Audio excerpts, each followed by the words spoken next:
Wrestling fans, what's going on, man? It's Black House Booking here with a brand new video. I got my dog, Affluential Sports, in the building. What's good, Ed? Talk to the people.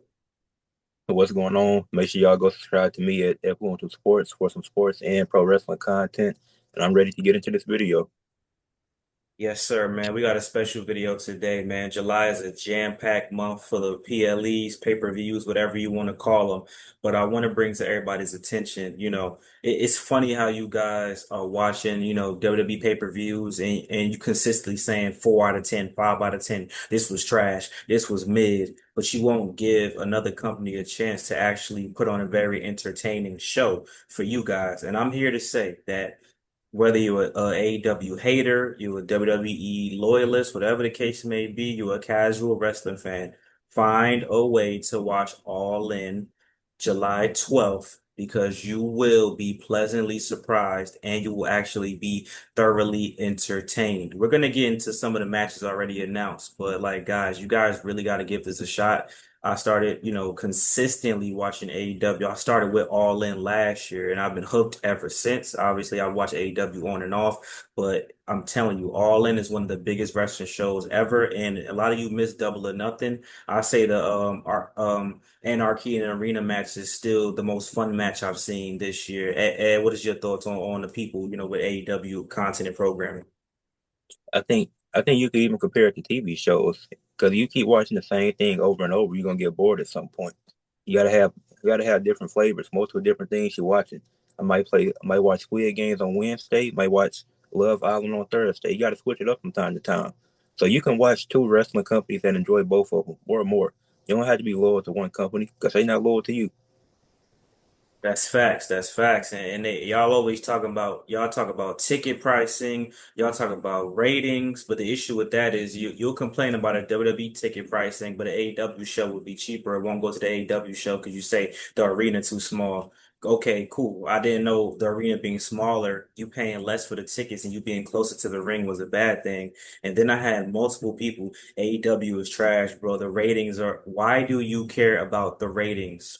If you watch it and it's still good to you, what does another company's ratings have to do with your enjoyment of the company? So you're not going to watch something because the ratings are low. And that the ratings don't mean that the show is trash. It just means that a lot of people are not exposed to it or watching it. You're not watching a company because they have less than 1 million viewers a week. What does that have to do with you as a consumer? When you watch Squid Games, when you watch Love Island, when you watch Umbrella Academy, do you know how many people watch it? No, you don't look up how many people. First of all, a lot of y'all don't even know how many people watching Raw and SmackDown per week unless you look it up. So what's the difference between this and that? And then what about TNA's ratings? I don't hear people calling TNA trash. TNA don't got high ratings at all. So I don't know what the issue is that. Well, what you think about the whole ratings debate?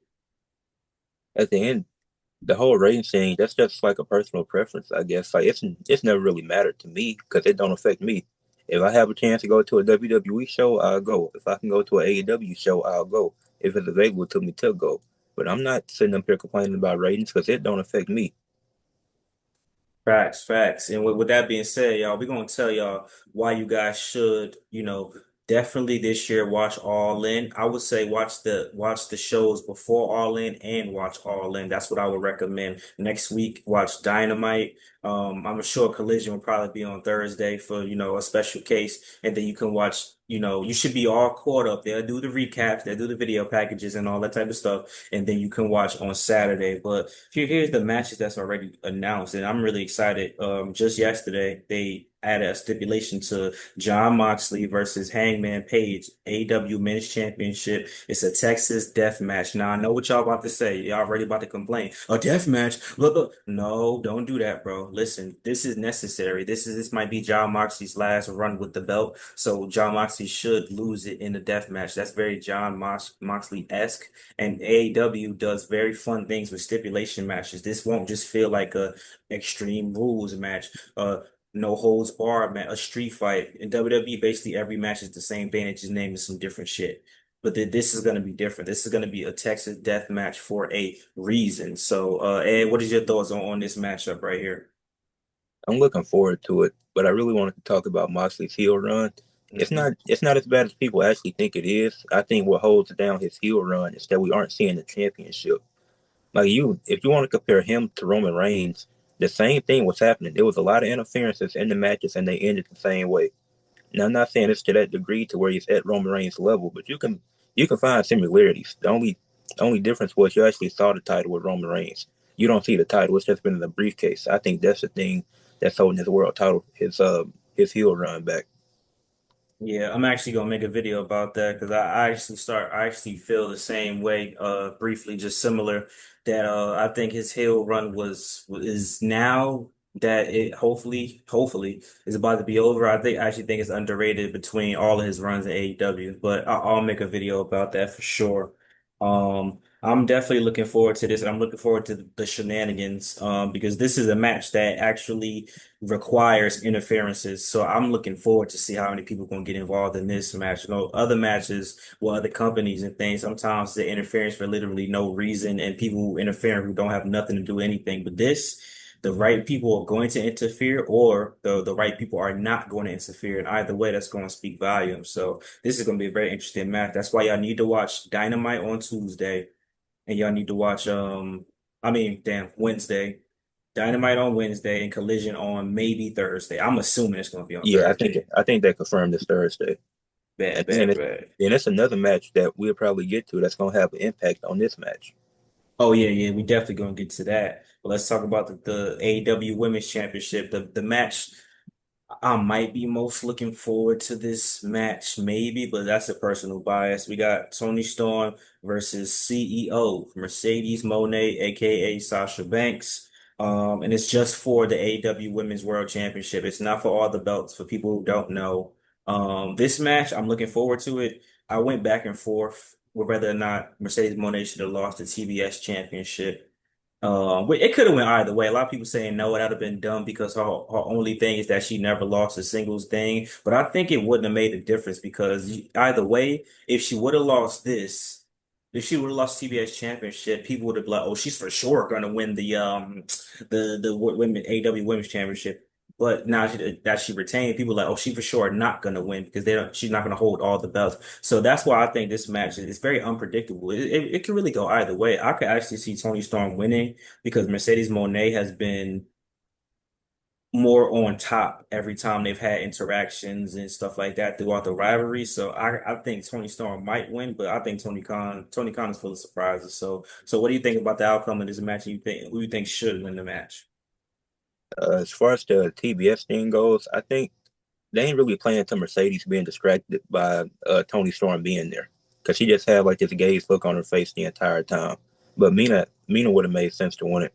But as far as the match goes, I'm looking forward to this match too. I think this might be the most unpredictable match because it really could go either way. Because if Mercedes wins, then she gonna have to lose those other championships. So it's like, how do you? Because you don't want, even if it's not on the biggest stage, you don't want to have her lose it the exact next week. So I don't know, but I think for now I'm going with Mercedes Monet, but I could see Tony Storm retaining. Yeah, I hope Mercedes Monet wins. She take the picture with the belt. And then slowly but surely, let her lose all the other belts before the TBS championship. So she could just walk around with the TBS championship and the AEW Women's World Championship. I think that would make the most sense right now.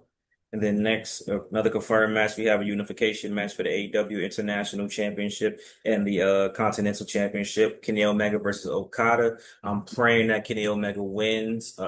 Funny enough, I could see Kenny Omega losing low key, but I do want Kenny Omega to win. And I think combining the titles is actually a good thing because then it'll just be that one title and then the TBS championship. So I'm actually cool with the unification because honestly, they both are kind of interchangeable and people get them confused all the time.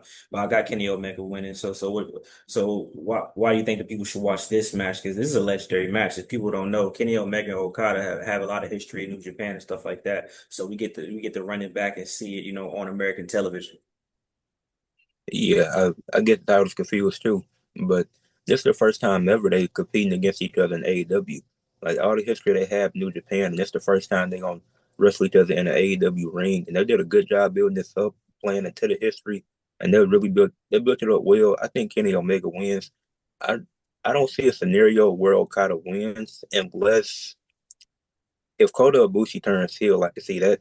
But he might still be under New Japan contract, so I don't know if that'll make sense at this time. But that's the only way I can see Okada winning. Gotcha, gotcha. So everybody, yeah, you're a WWE fan. You got some familiars. AEW Tag Team Championship match, the Hurt Syndicate versus Mike Bailey and Kevin Knight. I think this is going to be good to see the Hurt Syndicate. I mean, people love the Hurt Syndicate. We're going to see a great entrance at the grandest stage in AEW. So I'm definitely looking forward to that. I kind of wish they was going to get somebody else, but it is what it is. It's going to be a good match of them just beating up on these guys, nonetheless. Um, yeah, I'm not really high on Mike Bailey and Kevin Knight. I kind of wish they could have went against literally anybody else. I mean, FTR Hills, but it could have been anybody. So what do you think about the tag team match? It's cool. That's really what it is. I mean, I like Kevin Knight and Mike Bailey, but I feel like but this build up has been kind of weird because I feel like Kevin Knight is really the one that's carried the promos they did. Mike Bailey hasn't really said much. Like I'm not as high as Mike Bailey as I was at the last pay per view. I'm higher on Kevin Knight now. So I think they're just two single stars. I don't know if they're really a tag team. Bet, bet, bet. Then we have two matches that aren't done yet, and then we'll talk about. Matter of fact, let's talk about this match first. We got Swerve and Will Osprey versus the Young Bucks. And here, guys, y'all talk about AEW don't got stories. Well, here's the scenario: if the Young Bucks lose, they lose their EVP titles. But if Swerve and Osprey lose, then they can't challenge for the world title for 1 year. So there are stakes on the line in this match. And now that I actually know the scenario, actually at first I'm like the Young Bucks not gonna lose because they are the EVPs. I thought like Will Osprey and Swerve become the EVPs, but they don't. They just lose their EVPs, what you call it. So now I think Swerve and Osprey could beat them, but them losing would be more interesting because Swerve would definitely turn heel if Osprey and Swerve lost. And Swerve definitely would not help Hangman to get that championship from John Moxley because there would be no point in him helping because Will Osprey screwed him over. So that's why we Ed and myself think that this match is very important, to the main event. So y'all talk about storytelling. Well, we have a match that might even open the show that's going to be very important to what happens later on in the main event. So Ed, what you think about this match in this scenario? I love the stipulations for this match. Like we know it's gonna be a fun tag team match. You have the Young Bucks; they wasn't gonna be left off the card, and they show us that they still value Swerve Strickland very highly in AEW. So him and Osprey have displayed good tag team chemistry the last few weeks. And the story of them just not even wanting to be EVPs, we're just getting the power back to Tony Khan, and then we can see Tony Khan on screen more. I think that's a good thing because before the whole EVP thing, he was on TV more. He showed himself on TV more. So they just doing this to get the power back and control of Tony Khan, which I like. And I think the EVP Bucks. I think it's ran its course. I think it's time for it to end now. I do see Swerve and Osprey winning, but and then they might run another match back because I think they done had two matches and make the third one a number one contenders match. Yeah, man, I'm looking forward to this one, bro. I mean, it's, Swerve gonna have a dope wrestling gear. I don't know who he gonna come out as this year. He going, you know, the entrance gonna be dope. Young Buck's gonna put on a great match. Will Ospreay gonna do his thing, and then we will see what's gonna happen with the main event.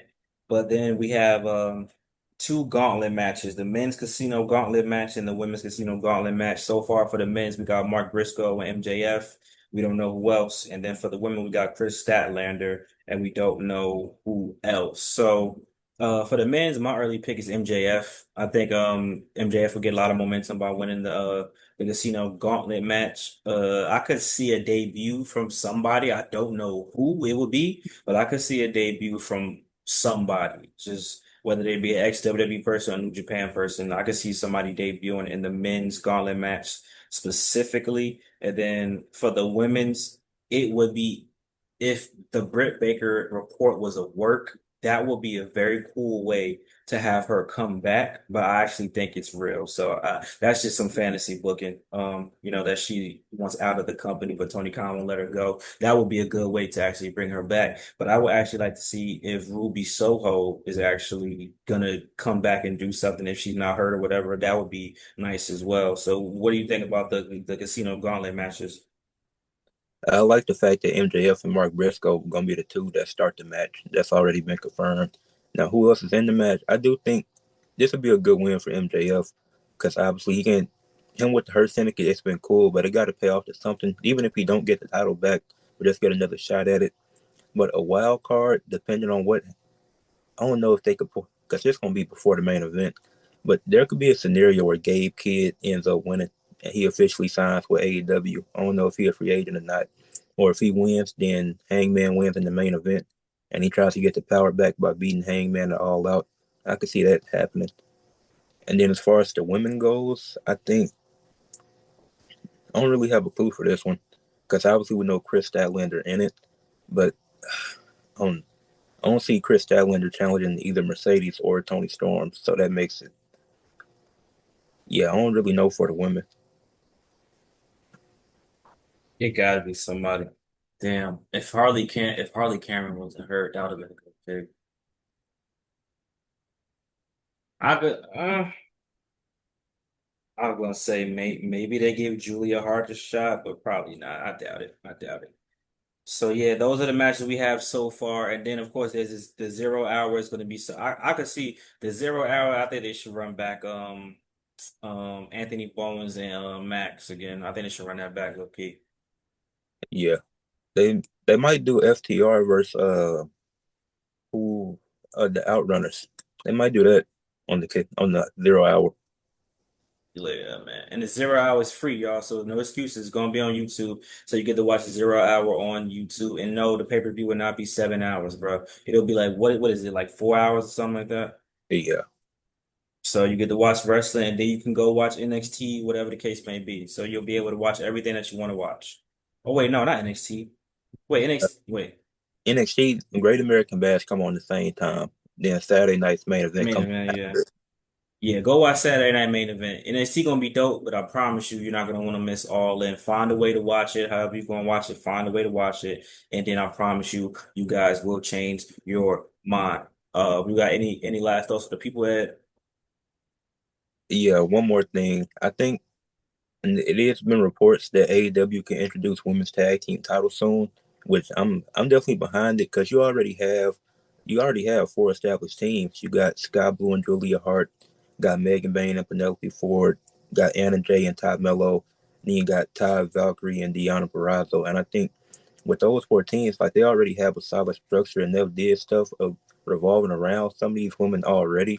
So once they introduce the tag team titles, it won't feel random. We would already had a build up to get there. So it could be maybe they introduced by All Out, and that's when the first AEW Women's Tag Team Champions are crowned. Facts, and I would like to see the odd pairing down the line when it Mercedes Moné and Harley Cameron had good chemistry as a tag team, so I would like to see them win it just for a short stint as well, just so we get some good backstage segments, and then a little puppet can have a little puppet tag team belt or some stupid shit like that. I think that would be dope. But yeah, man, those are the scenarios, man. Hope you guys enjoy this video. Hope you guys give this video a chance. And we just want to expose you guys some good wrestling, man. It's good wrestling all around us. If you love something so much, but you complain about it every week, then why not try something else just to try it? But make sure y'all like, comment, subscribe to Influential Sports, dropping great sports content, WWE content, all the content you need. And make sure you subscribe to my channel if you're new, if you're an AEW fan. Subscribe to the channel. If you hate AEW, subscribe to the channels because we're going to be showing y'all some different looks, some different things that you need to check out. Sincerely, peace out. Thank you for stopping by, Ed. Yes, sir. Peace.